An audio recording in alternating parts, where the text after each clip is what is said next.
Jana moja, došla ti men ajkuna na sjelo i sjeli mi pijemo kahu tako i kaže žena men moram se Jana izjadat, nemam kome, nema više nabelajla sam u životu ko niko.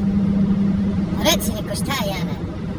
A kaže Eva moja, kaže došla jutro s men govori hajde mati, kaže eto došao mi je rođendan pa hoćeš mi sad nešto pokloniti.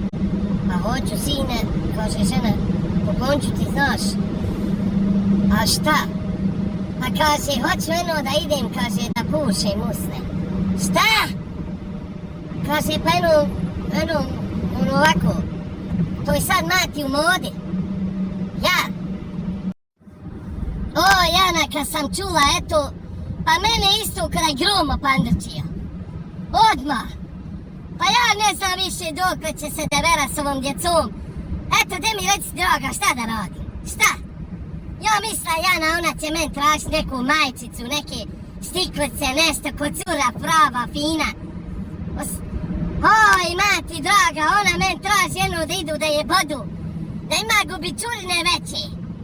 Da se me more žvalovit bolje. Bože, uzmi me kad sam evo doživila.